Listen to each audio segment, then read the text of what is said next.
afternoon, everyone, and welcome for today's MedTalk webinar. I am Adafshi, your moderator for this program. Today, we focus on a key advancement in cancer treatments, hypofractionation. Less is more. In radiation oncology, optimizing outcomes while minimizing treatment burden is a continuous pursuit, and hypofractionation has opened new possibilities in this direction. Let me share some of her achievements. It is my privilege to introduce our esteemed speaker, Dr. Anita Malik. Let me share. She did MBBS, MD, radiotherapy, oncology. She is radiation specialist, oncologist, and unit head at IOCI Fortis Hospital in Noida. With her expertise in advanced radiation therapy techniques and patient-centered oncology care, she has been at the forefront of exploring innovative treatment approaches including hypofractionation. Ma'am, we are excited to hear your expert insights on how less can truly be more in radiation oncology. The stage is all yours, ma'am. Okay, thank you, Ada, for a nice introduction. Here in this country, in which the resources are very limited, we are trying to reduce the hospital visits, as the normal thought process about radiation is very long treatments, 6 week, 8 weeks, sometimes 9 week. So we are trying to reduce the number of fractions with keeping the effectiveness of the treatment as same, as we are moving to a new era of precise medicines, targeted medicines. So we have to think about this.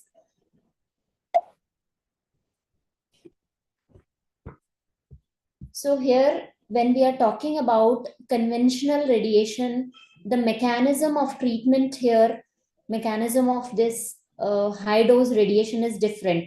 There is direct DNA damage, and it blocks cell cycles at every stage, all stages of cell cycle. So even at fraction size of more than 8 or 10 gray, there is damage to the vasculature, there is ischemia, hypoxemia of the tumor, and in other way, in few cancers, this cell kill releases the antigen that induces the immune response, that is known as abscopal effect. So very pronounced in renal tumors. So this is how the high dose radiation works, and even it is effective in those tumors who are radio resistant. So like renal tumors. So these are, and there are other tumors also which are not sensitive to radiation, but those are more sensitive for stereotactic radiation, hypofractionated radiation, and these targeted treatments. So when we see our patients from past to today, we have moved to hypofractionation in many cancers. Like in breast, 10 years back, we were treating these patients, and the treatment time was for 5 weeks. So daily, from Monday to Friday, these patients, they have to visit hospital for 5 weeks. So 25 sittings were recommended.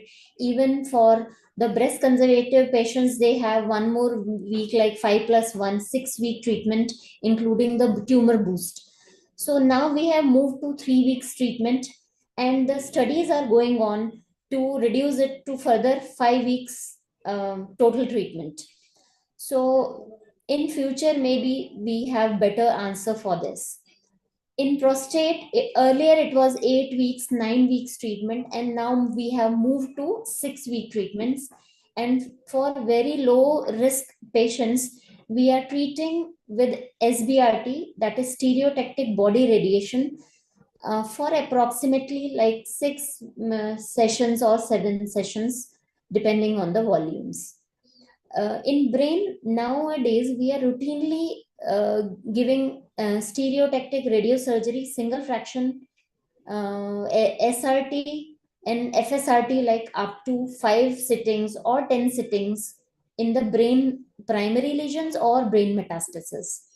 So other sites in lung, in locoregional disease, lung confined disease, routinely we are doing SBRT, and in rectal, now it is with rapido trial, 5 sittings we are giving, and after that the surgery is advised. So these are the examples in which we have moved from conventional treatment to low dose, high dose per fraction treatment, in these treatment finishing in few weeks. And there are other several examples like liver cancers, hepatocellular cancers, early head and neck laryngeal cancers. So we have moved from to fewer fractions. So, but in order to mitigate the risk of toxicity, we have to respect the organ at risk, means the surrounding structures, we have to respect them. So there are certain guidelines which we follow that, and accordingly we advise the patient to, for radiation, number of fractions and duration, we advise according to that. Like I will show you few examples in which we have given very short course treatment. uh, this is one of the example. Brain lesion patients came, and this was meningioma according to the reports. We discussed with the neurosurgeon, and due to the deep seated nature of this lesion, the patient was referred for us for radiation. And there were discussion about the gamma knife, the cyber knife, and radiation. So we treated this patient on Linac based stereotactic radiation, SRS, single fraction, and this patient is doing well. So this is a good example for hypofractionation and SRS treatment. Another example, lady has a meningioma, grade 1 meningioma, operated. Then she had a recurrence after 5 years. The meningioma was sitting on the optic chiasma, and she refused for resurgery because of the risk.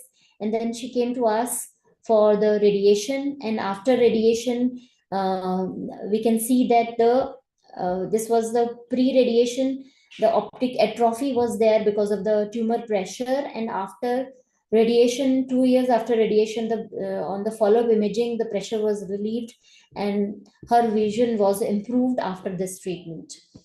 So we treated this lady with 3 fractions radiation. The lesion was just near the optic chiasma. We have to respect the dose limitation to these structures, and so to minimize the toxicity.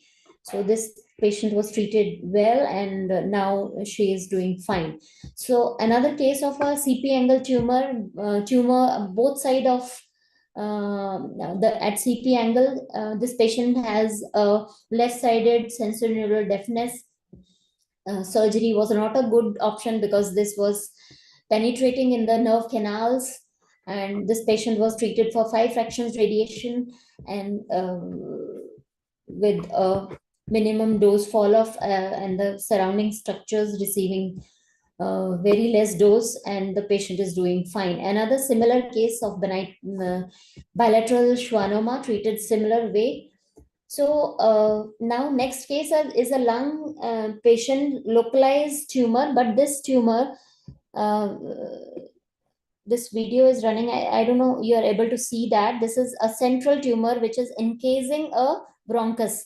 So this patient is a case for a radical treatment which we want him a cure. So this patient presented to us with a breathlessness, and there was dyspnea, and there was bleeding in the cough.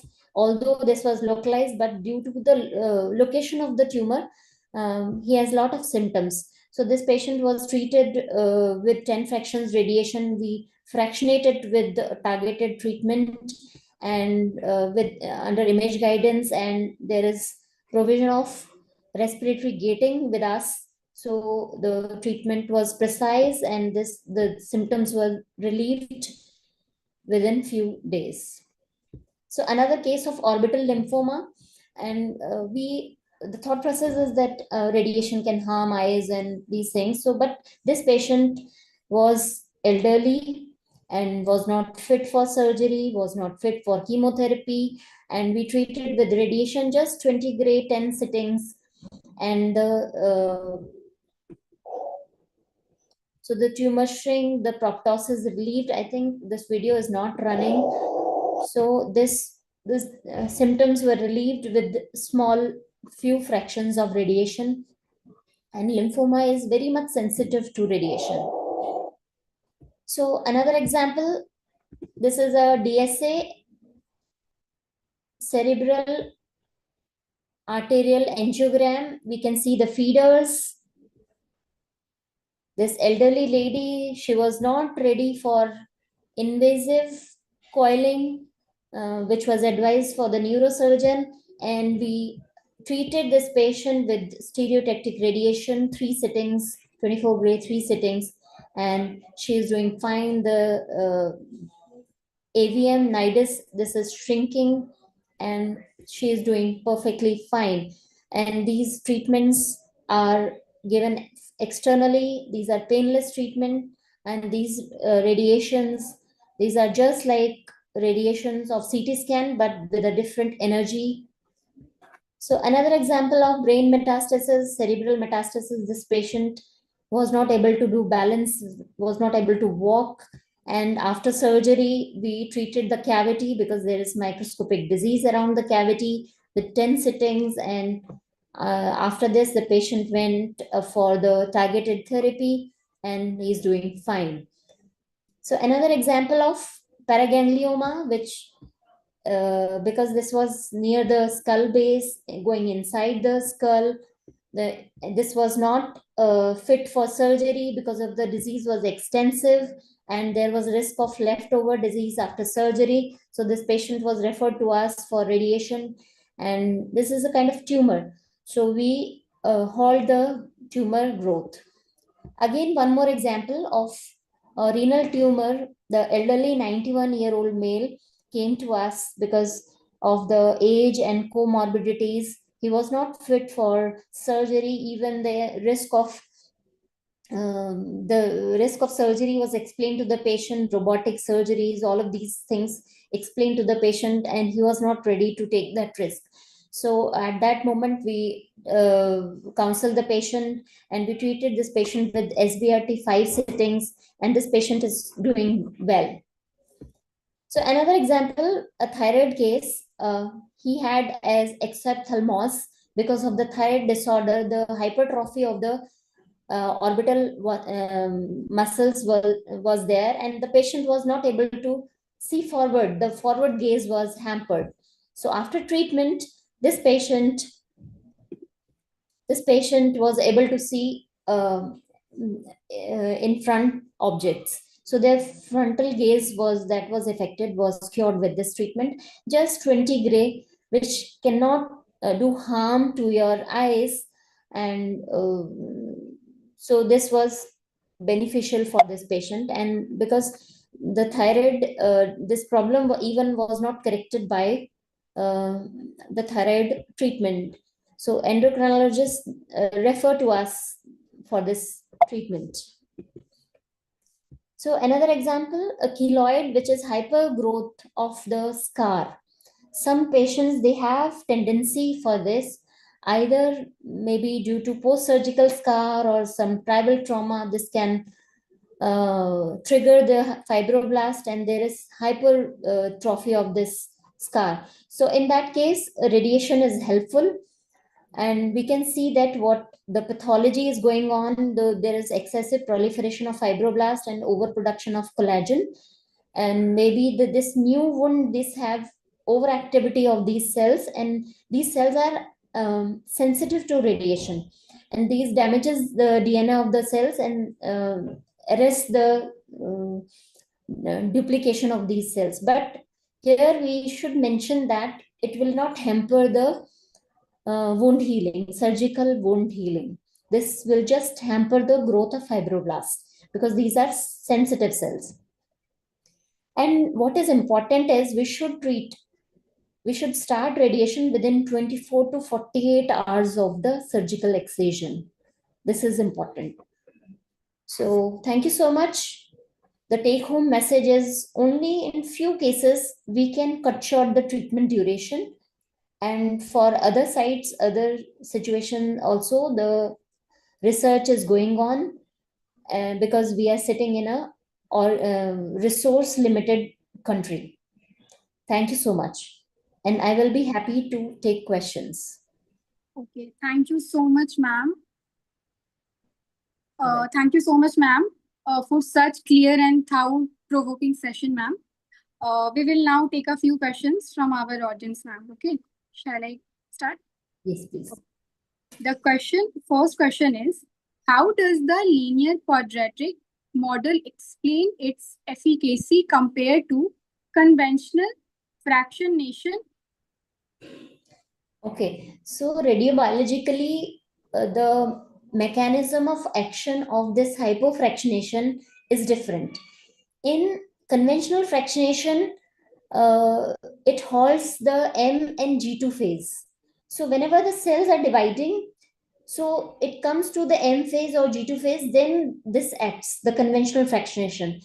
So those patients, they need repeated number of fractions. They need daily treatment, 5 days of treatment for 6 weeks.